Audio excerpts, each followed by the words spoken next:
Did you know, more and more users are using ABCproxy? This video is a tutorial on how to use the ABCproxy client. Open the ABCproxy client on the desktop. This is a page of the ABCproxy client. First, click Sign Up. Create your own account. Enter the mailbox here. Next, enter the password. Finally, click Sign Up to create your account.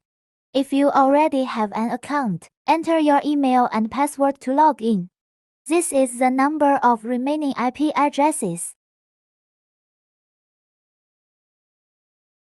This is the area where the screening takes place. You can choose country, region, and city here.